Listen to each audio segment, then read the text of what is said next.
The room grew quiet as the silver-scaled Supreme Counselor Tejo rose from his seat. His 6 fingers tapped once on the podium, activating the holographic display showing the vote count. Every council member had voted the same way. "The motion passes," Tejo announced, his voice a rumbling bass that echoed through the vast chamber. "From this day forward, humans are banned from all combat roles in Galactic Union space." Captain Jaiwo Park sat very still in her observer's seat. She wore the blue and gold uniform of Earth's Space Command, her dark hair pulled back tightly, her face betraying nothing. Inside, her stomach churned. This vote would change everything for humanity's place in the galaxy. The other alien representatives began to talk among themselves. Some looked relieved. Others cast nervous glances toward Jaiwu, the only human in the room. "This is not a punishment," Counselor Tejo continued, his large eyes blinking slowly. "It is for the safety of all species, including humans themselves." Jaiwu thought back to the Battle of Proxima Centauri 3 months ago. She had not been there, but she had seen the recordings. The Morgoth Dominion had attacked the human colony with a massive fleet, expecting an easy victory. Instead, they faced Commander Han and his small battalion. Han had done the unthinkable. He had flown transport ships directly into the enemy's path, using their destruction as cover. He had vented reactor plasma as a weapon. He had ordered soldiers to spacewalk between ships to plant explosives by hand. Breaking every rule of engagement, Han's forces had destroyed the Morgoth fleet that outnumbered them 10-1. The Union had cheered their victory, at first. Then the full reports came in. The methods. The casualty counts. The psychological profiles of the surviving human soldiers, who seemed oddly untraumatized by what they had done. That was when the whispers began. "Captain Park," Counselor Tejo said, pulling Jaiwo from her thoughts. "You will carry this decree back to Earth. The details of implementation will be worked out in the coming days." Jaiwo stood and bowed, as was custom. "I understand, Supreme Counselor. May I speak briefly?" A murmur ran through the chamber. This was unusual. Tejo tilted his head but nodded. "The United Earth government will accept this ruling," Jaiwo said clearly. "But I wish to remind the Council that humans joined the Galactic Union in good faith. We have contributed to medicine, art, and science. Our soldiers have died protecting Union worlds." "No one questions human contributions," interrupted Counselor Nari, a bird-like being with iridescent feathers. "It is the manner in which humans fight that concerns us." "What you call innovative, we call reckless," added another counselor. "What you see as determination, we see as frightening disregard for life, even your own." Jaiwo looked around the room. These beings, from worlds hundreds of light-years apart, had formed a peaceful union spanning a quarter of the galaxy. Their cultures were vastly different, but they had found common ground in how they conducted warfare. Rules. Limitations. Lines that were never crossed. Until humans came along. "We evolved as pursuit predators on a hostile world," Jaiwo said quietly. "We don't know how to give up. It's not in our nature." "Precisely why this ban is necessary," Tejo concluded. "Your kind will be valuable in diplomatic, scientific, and cultural exchange. But the battlefield brings out something in humans that the rest of us find." He searched for the right word, unsettling. As the meeting ended, an elderly Volaran diplomat approached Jaiwu. His skin was pale blue, his movements slow and deliberate. "You know," he said softly, so only she could hear, "my people have an old saying, fear not the weapon, but the hand that wields it with joy. We have watched humans in battle. You do not fight like beings who hate war. You fight like beings who have embraced it as art." Jaiwo wanted to object, but the words stuck in her throat. She had seen the recordings from Proxima Centauri. The human soldiers, even as they faced death, had displayed a strange exhilaration. Later, as her ship prepared to depart for Earth, Jaiwo composed her message to the United Earth government. How would they take this news? Humans had only joined the Galactic Union 30 years ago, the newest species by far. They had worked hard to prove themselves worthy allies. Now they were being told, you are too dangerous. Even for war. As the ship entered warp speed, Jaiwu wondered if the Council was right to fear human nature. Or if someday, they might have reason to be grateful for it. 5 years had passed since humans were banned from combat. Admiral Doyun Kim stood on the observation deck of the training vessel Dauntless, watching as human pilots ran simple drills in outdated ships. These exercises were all they were allowed to do now. Not real combat training, just basic maneuvers to keep skills from completely fading. Another perfect run, Admiral, said his aide, Lieutenant Yunha. Though I'm not sure why we bother anymore. Doyun nodded slowly. Since the ban, Earth's once proud fleet had been repurposed. Their warships now served as transport vessels, research platforms, or floating museums. Human soldiers worked as advisors, teaching theory but never practice. Some had quit in frustration, returning to civilian life rather than face the humiliation. His communicator suddenly buzzed with an alert he hadn't heard in 5 years. Priority 1. Galactic Council Direct Transmission. Clear the room, he ordered. The junior officers quickly filed out as Doyun pressed his palm to the scanner. A hologram flickered to life, Supreme Counselor Taeho himself, looking visibly shaken. Admiral Kim, the alien said, his scales reflecting the light oddly. Protocol Ultima is now active. This is not a drill. Doyun felt his heart skip. Protocol Ultima was a classified contingency, created secretly alongside the human combat ban. It would be activated only if the Galactic Union faced an existential threat. What's happened? He asked, already reaching for his command tablet.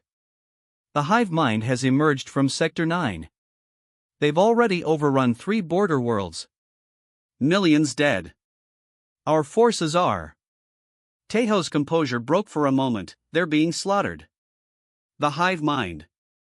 All Union species knew of them from ancient records, a collective intelligence controlling billions of drone bodies, consuming all in their path. They hadn't been seen in 10,000 years. Many thought them extinct. The combat ban on humans is temporarily lifted, Taeho continued. We need your unique capabilities. How quickly can you mobilize? 24 hours for the first wave, Doyun replied without hesitation. 1 week for full deployment. You have 12 hours for the first wave. The hive is moving faster than anything we've ever seen. The transmission ended. Doyun stood motionless for exactly 3 seconds, processing everything. Then he hit the emergency broadcast button. Attention all Earth Defense Forces. This is Admiral Kim. Protocol Ultima is active. I repeat, Protocol Ultima is active. This is not a drill. All personnel report to battle stations. All retired combat veterans are now recalled to active duty. Across Earth and its colonies, the message triggered a response unlike anything the galaxy had seen in 5 years. Old soldiers pulled uniforms from storage. Retired pilots rushed to hangars. Engineers who had been maintaining ships as museum pieces began converting them back to war machines. At the New Seoul Military Academy, Commander Jun observed her cadets as the alert came through. These young men and women had joined the military after the ban. They had never seen real combat, only trained for a day they thought might never come. What happens now, Commander? Asked one young cadet, his eyes wide. Now, she said calmly, we remind the galaxy who we are. In his private quarters, Doyun opened a locked cabinet and removed his old combat uniform. The medals and badges earned during the Proxima Centauri battle gleamed in the light. He had kept it ready all these years. As he dressed, his personal communicator beeped. It was Jaiwo Park, now Earth's ambassador to the Galactic Council. They're desperate, she said without greeting. The hive attacked 3 systems simultaneously. Their drones just keep coming, wave after wave. Union forces are fighting by the rulebook, and they're losing badly. And now they want us to break the rules for them, Doyun said, fastening his collar. Can you blame them? The hive doesn't care about Geneva Conventions or Union combat regulations. They're consuming entire worlds. 12 hours later, the first human battle group jumped into the Kestrel system, where Union forces were barely holding the line against the Hive. On the command bridge of the flagship Indomitable, Admiral Kim received his first view of the enemy, a swarm of biomechanical ships that moved with perfect coordination, surrounding a Union defense fleet.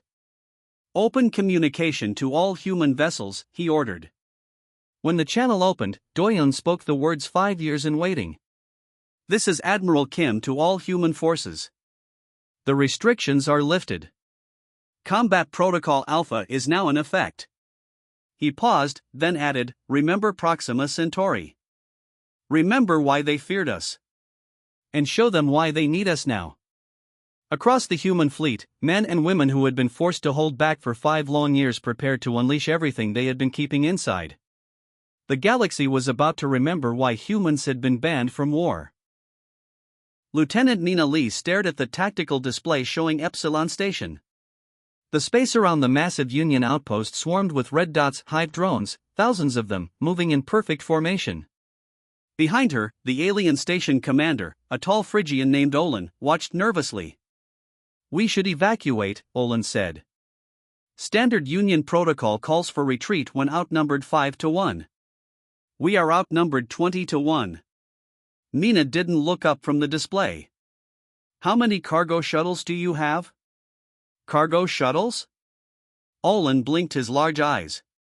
"Perhaps 30. But what use are transport vessels in combat? And the mining operation on the station's asteroid belt, they use explosives, right?" "Yes, but..." "Get me those shuttles and all the mining charges you can find," Nina said. "And I need every human on this station, military or civilian, in the main hangar in 30 minutes.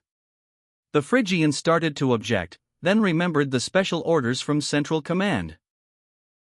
When facing Hive forces, human officers have complete tactical authority. 1 hour later, engineers stripped the cargo shuttles of everything non-essential, replacing seats and storage compartments with mining explosives rigged to manual detonators. Civilian miners and shop clerks sat alongside soldiers in briefing rooms, receiving crash courses in shuttle piloting and emergency procedures. "This is insane," whispered a Karate security officer to Olin. "Those shuttles have no weapons, minimal shielding. They'll be torn apart." "They're not meant to survive," Nina explained, having overheard. "They're meant to confuse." The Hive operated with a single mind controlling billions of drone bodies. Its strength came from perfect coordination. But this also meant it thought in patterns, logical, predictable patterns. The Hive had never encountered humans before. It had no pattern for them. When the attack came, the Hive expected Epsilon Station to follow standard Union defense protocols. Concentrate firepower, form shield walls, protect civilian areas.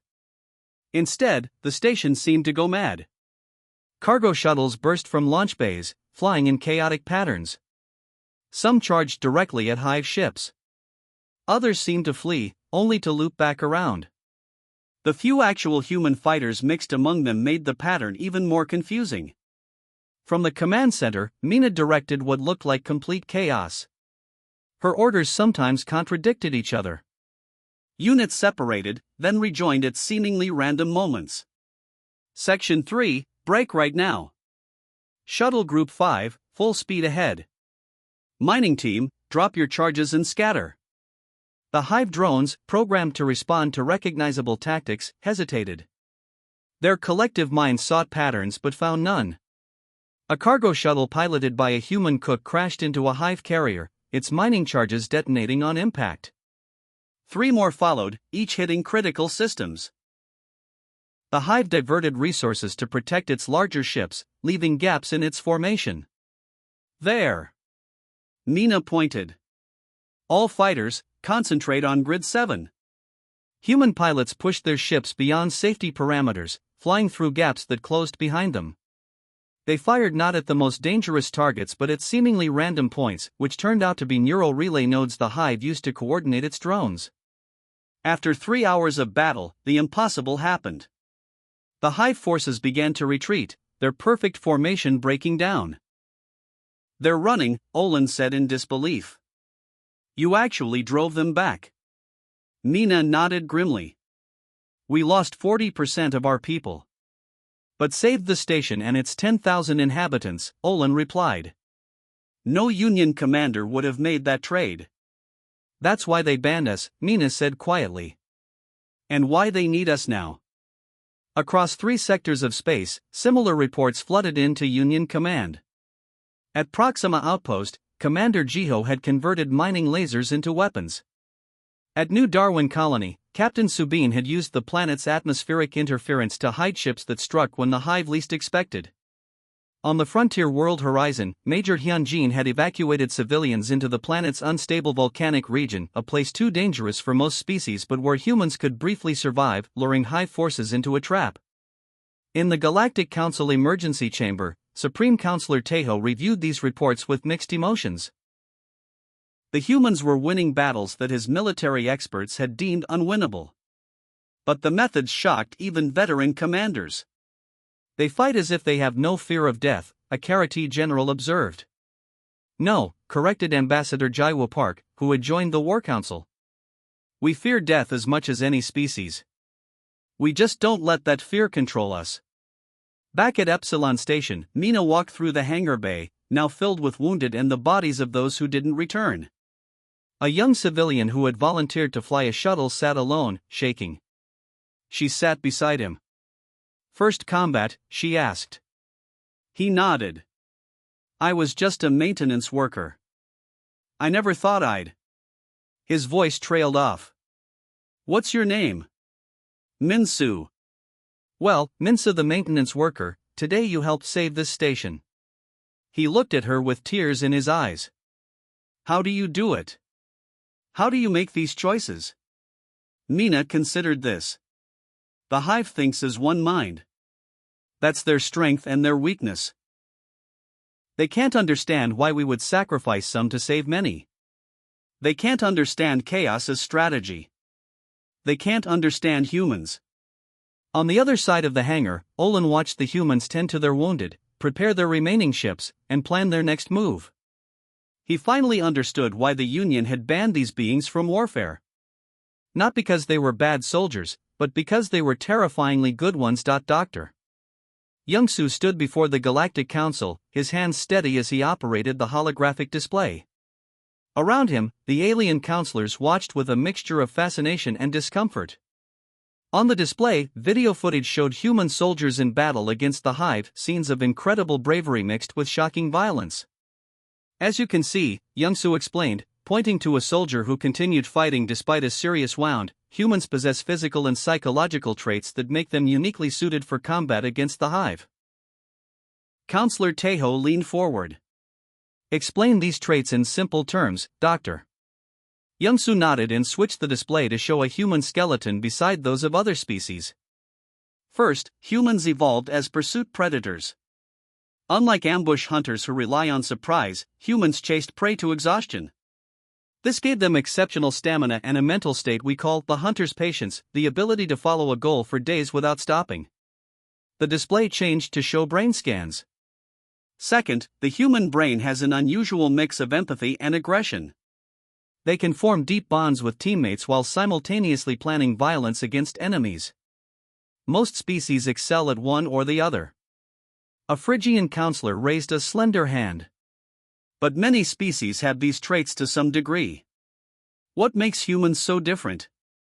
Their compartmentalization, Youngsu replied. When humans experience trauma, they can mentally wall it off and continue functioning. A Karate warrior who sees his squad die might be incapacitated by grief. A human soldier processes that grief later, after the mission. The display showed footage of human soldiers laughing together shortly after a battle where many had died. Several counselors shifted uncomfortably. Is this not a sign of psychological damage? Asked a bird-like counselor. It is exactly that, Youngsu confirmed. But humans can function with types of damage that would disable other species. And their short lifespans, barely a century, create a psychological urgency. They take risks other species wouldn't consider because their time is always running out. In another part of the council station, Ambassador Jaiwo Park met with Admiral Doyeon Kim. They walked through a garden designed to accommodate multiple species, the artificial sunlight creating patterns through alien plants. The council is disturbed by our success, Jaiwo said quietly. They expected us to help, but not to turn the tide so quickly. Doyen picked up a fallen leaf, studying its blue veins. They banned us because they feared us. Now they need us, but that fear remains. The xenopsychology report doesn't help. Dr. Young-soo is presenting humans as predators with empathy. Isn't that accurate? Before Jaiwo could answer, her communicator beeped. Her face paled as she read the message. The hive has changed tactics. They're specifically targeting civilian populations now. Across the war zone, the hive mind processed its defeats. For 10,000 years, it had consumed worlds without significant resistance. Its drones operated as perfect extensions of its will, overwhelming enemies through superior coordination and numbers. But humans fought differently. They created chaos within order. They sacrificed pieces unexpectedly. They ignored pain and fear in ways the hive couldn't predict. The hive adapted. It analyzed thousands of battle recordings, studying human behavior. It noticed patterns. Humans became irrational when innocents were threatened. They broke formation to save wounded comrades. They protected children even at great cost. On the colony world New Sol, these new tactics became horrifically clear.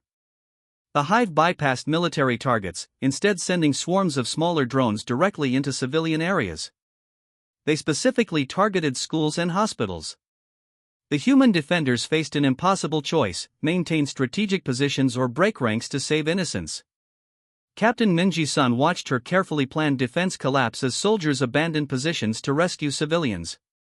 The hive had found humanity's weakness: compassion. They're baiting us, she told her officers. They know we'll choose to save lives over holding ground. Then what do we do? Asked her lieutenant, watching as another squad diverted to help evacuate a school under attack. Minji's eyes darkened. We use their understanding of us against them. If they think humans are predictable in our compassion, we'll show them how unpredictable we become when protecting what we love. She opened a channel to all human forces in the sector. This is Captain Sun. The hive is targeting civilians to distract us. They think this makes us weak. She paused, watching drone ships descend toward the colony. Show them how wrong they are. In the council chambers, Dr. Young-soo continued his presentation. The hive believes it has found a human weakness. But they fundamentally misunderstand human psychology. When humans protect others, they don't become weaker, they become more dangerous. They call it fighting with nothing to lose. The alien counselors exchanged troubled glances. One of them finally asked the question all were thinking: when this war ends, what happens to the humans? Can beings capable of such violence ever truly return to peace? Young-soo had no answer for them. Commander Juno Choi stood on the bridge of the battleship Defiant, looking at the swirling mass of energy that marked the hive's central nexus. Around it, thousands of drone ships formed a protective shell. The hive had pulled back forces from across the galaxy to defend its core exactly as planned. All ships report ready, Commander, said his executive officer. But I must note again that direct assault against these numbers violates every principle of tactical doctrine. Juno nodded calmly. That's why it will work. The hive has studied our previous battles. It expects tricks, feints, and chaotic maneuvers. So we give it something else entirely, the most basic, straightforward attack possible. On the command screen, he could see the entire human fleet assembled, 300 ships carrying the best soldiers Earth had to offer. Beyond them waited the Union's forces, held in reserve by Juno's direct order. This final battle would be fought by humans alone. Send the signal, Juno ordered. All ships, full advance. Across the fleet, captains acknowledged the order with grim determination. Everyone understood this might be a one-way mission. The casualty projections were severe, likely more than 40% losses. No other Union species would consider an attack with such odds. As the human fleet accelerated toward the hive defenses, Juno opened a secure channel. Team Shadowstep, status report. In position, Commander, came the quiet reply from Captain Mina Lee, whose stealth team had spent 3 days secretly approaching the Nexus from below the galactic plane. Ready on your mark. Team Phantom? Also in position, reported Captain Minji Sun from the opposite angle. Waiting for the distraction to begin. While the main fleet charged forward in a conventional attack formation, these small infiltration teams had used human intuition to find paths through the Hive's defenses that sensors couldn't detect. During earlier battles, human pilots had noticed subtle patterns in Hive drone movements, almost like water flowing around underwater rocks, revealing hidden structures. The Hive detected the approaching fleet and responded exactly as expected, committing massive resources to counter what appeared to be a suicidal frontal assault. Drone ships peeled away from the Nexus by the thousands. The battle was brutal and direct. Human ships formed tight formations, focusing fire on specific points in the Hive's defenses. They took heavy losses but kept pressing forward. When a ship was destroyed, the survivors regrouped without hesitation. No retreats. No fear. From the Defiance Bridge, Juno watched the casualty reports mount. 20 ships lost. 50. 80. Still, the fleet advanced, pushing deeper into the Hive's territory than any force had ever reached. The Hive is fully committed, his tactical officer reported. 95% of their combat units are engaging our main force. Juno nodded and opened the secure channel again. Shadowstep, Phantom execute now. Deep within the Hive formation, Mina's and Minji's teams activated their engines and raced toward the Nexus core. Their small, agile ships slipped through gaps in the distracted defense grid.